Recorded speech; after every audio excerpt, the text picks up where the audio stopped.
Hello, ये हमारा FIR के ऊपर पार्ट सेकंड है। फर्स्ट पार्ट हमने कवर कर लिया था, उसमें हमने सेक्शन 154 सीआरपीसी 154 सीआरपीसी कर लिया था। साथ साथ में हमने कर लिया था कि अगर पुलिस एफआईआर ना लिखे तो क्या करना है। इसके हमारे आंसर था एसपी को भेज देंगे 154(3) में या 156(3) 156(3) में रिटर्न में मजिस्ट्रेट को कंप्लेंट कर देंगे। ये हमारे आंसर थे।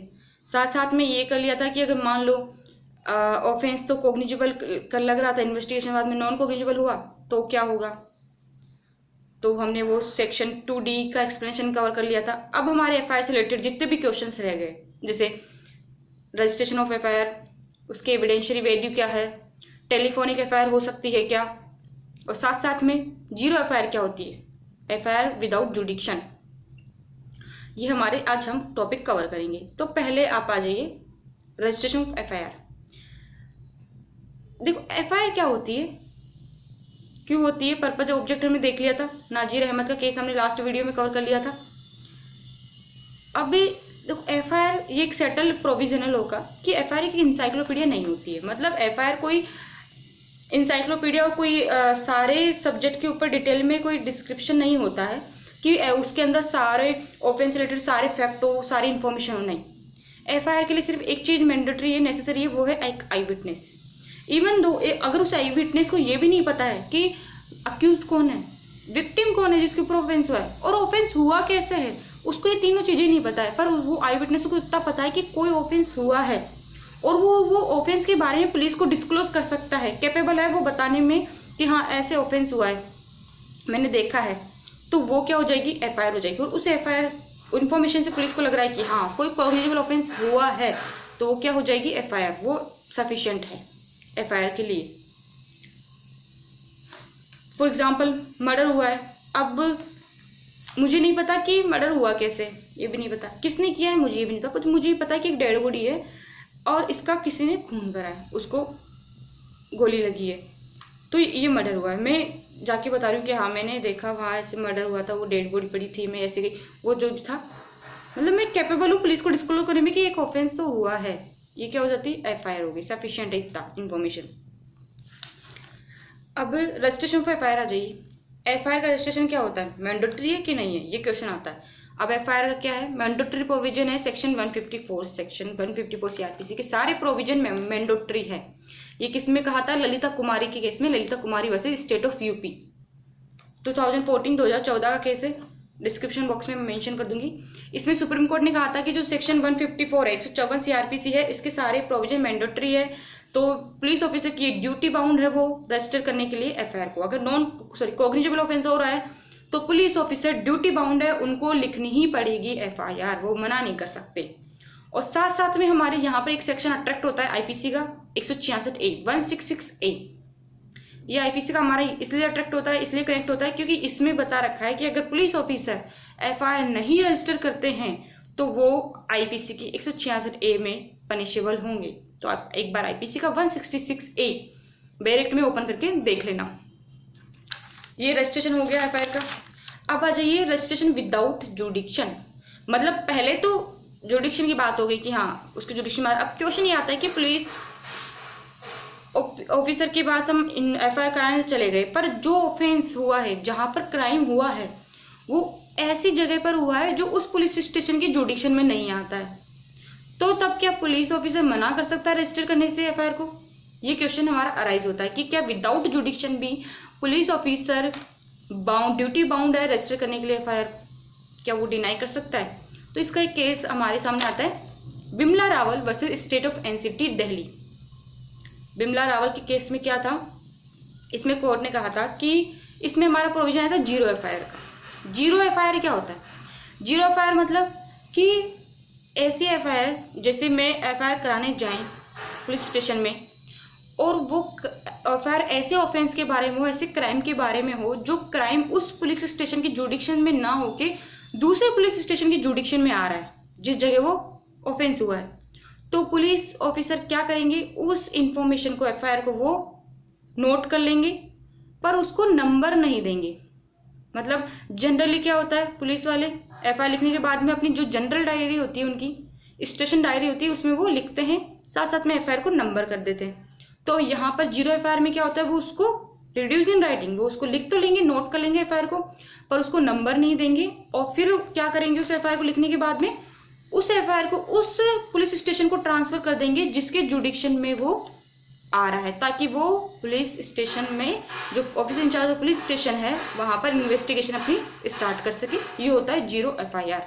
तो बिमला रावल के केस में यही आया था कि अगर कोई विक्टिम या कोई भी विटनेस या कोई भी पर्सन एफआईआर करा रहा है पुलिस स्टेशन में और वो ऑफेंस उस जगह पर हुआ है जो उस पुलिस स्टेशन की जुडिक्शन में नहीं आ रहा है, तो पुलिस ऑफिसर उस इंफॉर्मेशन को लिखेंगे, एफआईआर को नोट करेंगे, उसको नंबर नहीं देंगे और फर्दर फिर बाद में लेटर क्या करेंगे, उसको उस इंफॉर्मेशन को, उस एफआईआर को जो उन्होंने लिखी है उसको उस पुलिस स्टेशन में ट्रांसफर कर देंगे जिसके जुडिक्शन में वो जगह आ रही है जहां पर क्राइम हुआ था। ये होगी अपनी 0 एफआईआर।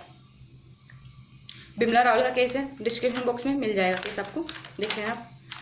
अब आता है एक और जो मोस्ट हमारा क्वेश्चन है, एविडेंशियरी वैल्यू क्या है एफआईआर की। अब ये सेटल्ड हो है, हम सब जानते हैं कि एफआईआर कोई सबस्टेंशियल पीस ऑफ एविडेंस नहीं है, मतलब एफआईआर को कोई एविडेंस नहीं माना जा सकता, कोई मूल दस्तावेज एविडेंस नहीं मानते एफआईआर को। ये जो एफआईआर में जो फैक्ट लिखे हैं कि ऐसे ऐसे क्राइम हुआ था या जो भी है, ये उनका कोई प्रूफ नहीं होता है। ऐसा नहीं है कि हाँ ये चीज़ हुई थी, मेरे पास एफआईआर है, देखो इसमें लिखा है तो मतलब ये चीज़ हुई है, ये उस चीज़ का कोई प्रूफ नहीं है, सबस्टेंशियल पीस ऑफ एविडेंस नहीं है उन फैक्ट का जो एफआईआर में मेंशन है। ये हमारा एक सटल लॉ है, बट स्टिल फिर भी आईपी हमारे एविडेंस एक्ट के काफ़ी सारे सेक्शंस है, प्रोविजंस है जिनमें एफआईआर का यूज होता है। काफ़ी सारे हैं, मैं यहाँ पे कुछ ही मेंशन करूंगी। पहला आता है हमारा सेक्शन 21 एविडेंस का। 21 में नॉन कन्फेशनल एफआईआर कनेक्ट हो जाएगी। अब नॉन कन्फेशनल क्यों, पहले तो ये चीज आती है क्योंकि कन्फेशनल तो हो ही नहीं सकती। हम एविडेंस एक्ट का सेक्शन 25 देखेंगे, क्या बोलता है कि पुलिस ऑफिसर को कन्फेशन दे ही नहीं सकते, प्रूव नहीं हो सकती। जो पुलिस ऑफिसर को कन्फेशन करेंगे वो प्रूव नहीं कर सकते, उसके लिए मजिस्ट्रेट की प्रेजेंस होना जरूरी है। तो अगर कन्फेशनल होगा तो सेक्शन 25 उसको मना कर देगा, वो नहीं होगा। बट नॉन कन्फेशनल है वो, तो वो सेक्शन 21 में हमारा प्रूव हो जाएगा। एविडेंस एक्ट में वो एफआईआर रिलेवेंट होगी। फॉर एग्जाम्पल कैसे, कोई क्राइम हुआ है, ठीक है, क्राइम होने के बाद में एक पर्सन गया और उसने पुलिस ऑफिसर को कहा कि मेरे पड़ोसी ने क्राइम किया, एक पर्सन का मर्डर कर दिया। पर इन्वेस्टिगेशन के बाद में पता लग रहा है कि एक्चुअल में मर्डर तो उसी पर्सन ने किया है जो पुलिस को एफआईआर करने गया था, इंफॉर्मेशन देने गया था। तो अब यहाँ पर क्या हो सकती है, वो नॉन कन्फेशनल स्टेटमेंट है उसकी, वो उसके अगेंस्ट में, वो जो एफआईआर है उसके अगेंस्ट में यूज हो सकती है कि आपने ऐसा कहा था पहले, तो वहां यूज हो सकती है नॉन कन्फेशनल स्टेटमेंट उसका। सेक्शन 32 डाइंग डिक्लेरेशन, ये कॉमन हमारा है कि जो पर्सन मर गया है उसका कोई स्टेटमेंट है, वो एज ए डाइंग डिक्लेरेशन उसको यूज कर सकते हैं। फॉर एग्जाम्पल विक्टिम है, वो एफआईआर कराने गई, उसको काफी सारी चोटें आई थी, इंजरीज आ गई, एफआईआर कराई उसने, उसके बाद में वो उसकी डेथ हो गई। अब भी सिचुएशन ऐसी आ गई कि उससे जो एफआईआर जो उसने वर्ड्स बोले थे वो वापस से उससे गेन नहीं कर सकते, ठीक है, कोर्ट उससे वापस से ले नहीं सकता क्योंकि वो शी इज ऑलरेडी डेड, वो तो अब क्या होगा, जो उसने स्टेटमेंट दिया था एफआईआर में वो यहाँ पर रिलेवेंट हो जाएगा। सेक्शन 32 में डाइंग डिक्लेरेशन उसका बन जाएगा। सेक्शन 157, ये सारे हम एविडेंस एक्ट के पढ़ रहे हैं। सेक्शन 157 किसके लिए, कोरोबरेशन के लिए, मतलब कोरोबरेशन के लिए कैसे, उसको सपोर्ट करने के लिए, जो उसने पहले कहा है उसको सपोर्ट करने के लिए। फॉर एग्जाम्पल एफआईआर में किसी ने कुछ लिखा दिया कि हाँ ऐसे से ऑफेंस हुआ है, ऐसे से हुआ था, मैं वहां था, मैंने ये देखा, उसने इसको मारा, जो भी एफआईआर करा दी, तो कोरोबरेट करने के लिए, मतलब कि कोर्ट में फिर उसको कोरोबरेशन के लिए बुला सकते हैं कि हाँ कि वाकई में ये जो पहले बोला था ये अभी भी बोल रहा है कि नहीं बोल रहा, उसको चेक करने के लिए कि हाँ ये जो पहले बोला था इसने अभी भी बोल रहा है कि नहीं बोल रहा, ये जो सच है कि नहीं है। तो उसको सपोर्ट करने के लिए, जो उसने पहले वर्ड बोले थे उन वर्ड्स को सपोर्ट करने के लिए, कोरोबरेट करने के लिए भी 157 एविडेंस एक्ट के 157 में वो अपना कनेक्ट हो जाएगा एफआईआर। अब एक और आता है 145 एविडेंस एक्ट का, इसमें किस लिए, कॉन्ट्राडिक्ट करने के लिए, उसका खंडन करने के लिए। तो यहाँ पर क्या होगा, उसको एज ए डिफेंस, उसके जो उसने जो पहले स्टेटमेंट दिए थे एफआईआर में, उनको एज ए डिफेंस यूज कर सकते हैं, उसका कोऑपरेशन करके, उस पर्सन का क्रॉस एग्जामिनेशन करके कि हाँ इसका क्रॉस एग्जामिनेशन, तो पहले इसने स्टेटमेंट दे दिया, अब उसका क्रॉस एग्जामिनेशन किया जा सकता है, उसके बेसिस पे उसका खंडन किया जा सकता है, ये उसका कोऑपरेशन, तो उसको कॉन्ट्राडिक्ट कर सकते हैं, उसको रॉन्ग प्रूव कर सकते हैं, तो इसलिए 145 में वो यूज हो जाएगा। साथ साथ में अपने फॉर रिफ्रेशिंग मेमोरी, अब कई बार क्या होता है विटनेस आते हैं, वो गवाही देते हैं कोर्ट में, उनको बुलाया जाता है, तो कई बार क्या होता है वो अपनी मेमोरी को रिफ्रेश करने के लिए, याद करने के लिए भी उनको अपनी एफआईआर में जो स्टेटमेंट है उसको यूज कर सकते हैं। सेक्शन कौन कौन सी, 159 और 160 ऑफ एविडेंस एक्ट, इन दो में वो यूज कर सकते हैं। तो ये अपने एविडेंस एक्ट के प्रोविजंस हो गए जहां पर एफआईआर रिलेटेड होती है। सबस्टेंशियल पीस ऑफ एविडेंस तो नहीं है, बट फिर भी वो यहाँ पर रिलेवेंट होती है। 21 हो गया, नॉन कन्फेशनल हो जाएगी वो वहाँ पे। 32 में as a dying declaration use हो गई। सेक्शन 157 में वो कोरोबरेशन के लिए यूज हो गया। 145 में वो कॉन्ट्राडिक्ट करने के लिए, और 159 और 160 में वो किस लिए, रिफ्रेशिंग मेमोरी। साथ साथ में कई सारे और सेक्शन है, जैसे 8 एज ए कंडक्ट भी कई बार यूज हो सकती है एफआईआर। कंडक्ट सेक्शन 8 हम पढ़ते हैं, तो कंडक्ट क्या होता है, जब स्टेटमेंट के साथ उस पर्सन का कंडक्ट भी होता है तभी वो रिलेवेंट होती है। फॉर एग्जांपल एक गर्ल है, उसके ऊपर रेप कमिट हुआ, अब वो रेप कमिट होने के बाद में वो तुरंत पुलिस स्टेशन गई और उसने एफआईआर भी लिखाई, सारी सिचुएशन बताई, तो यहाँ पर उसका वो कंडक्ट हो गया, फर्दर उसका कंडक्ट हो गया कि ये पहले वो गई, तुरंत उसने एफआईआर कराई। अब मान लो वो नहीं जाती वहाँ पर और अपने किसी फ्रेंड को ही बताती, तो वहाँ पर वो कंडक्ट नहीं होता उसका, तो यहाँ पे स्टेटमेंट प्लस कंडक्ट हो गया, वहाँ पर उसने तुरंत पुलिस ऑफिसर में जाके, पुलिस स्टेशन जाके एफआईआर कराई। तो एज ए कंडक्ट भी कई बार एफआईआर यूज हो सकती है सेक्शन 8 में। तो ये हमारे एविडेंस एक्ट के प्रोविजंस हो गए, सेक्शन हो गए, जहाँ पर अपना रिलेटेड होगी एफआईआर। अब लास्ट क्वेश्चन एक और रह जाता है अपना, इसका एक केस लिख लीजिए, इसका भी एक केस है अपना, Agnu Nagesia versus state of Bihar, 1996 का केस है, डिस्क्रिप्शन बॉक्स में मेंशन कर दूंगी। इसमें एविडेंशियरी वैल्यू इस केस लॉ में बताई थी। अब अपना लास्ट क्वेश्चन रह जाता है, एफआईआर टेलीफोन से हो सकती है कि नहीं हो सकती, क्या टेलीफोनिक मैसेज से एफआईआर हो सकती है कि नहीं हो सकती। तो इसका एक केस लिख लीजिए, Tahar Singh versus state of Rajasthan. Tahar Singh versus state of Rajasthan का केस है 1989 का।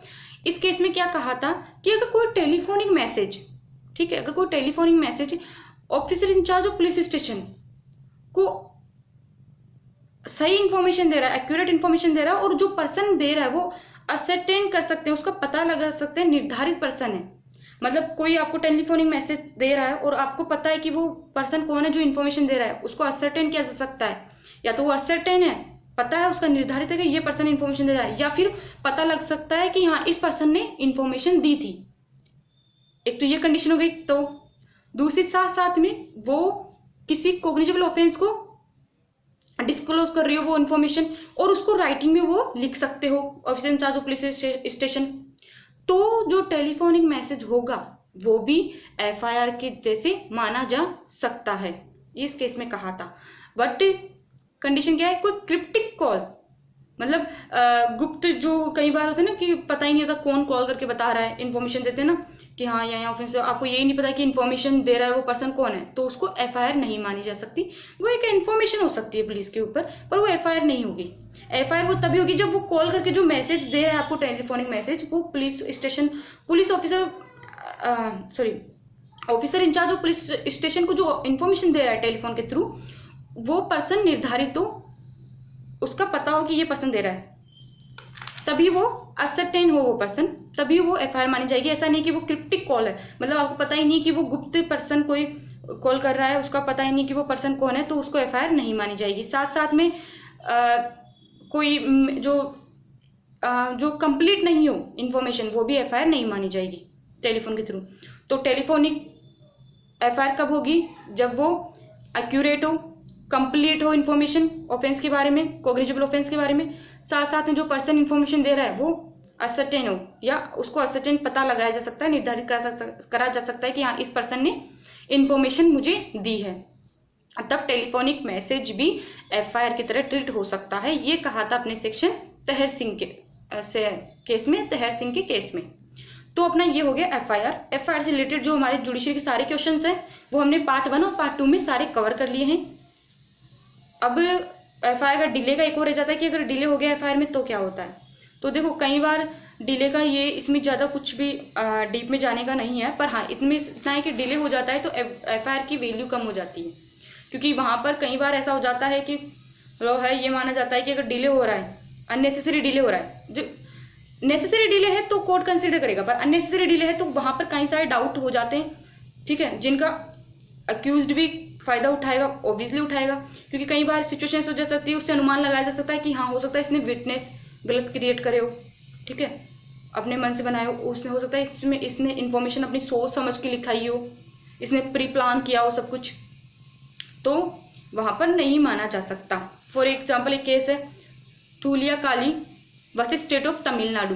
अब इसमें क्या था, ऑफेंस हुआ था और जो पुलिस स्टेशन था वो 20 मील की दूरी पर ही था, ठीक है, पर उसमें एफआईआर लिखाने में भी काफी टाइम की देरी हो गई थी।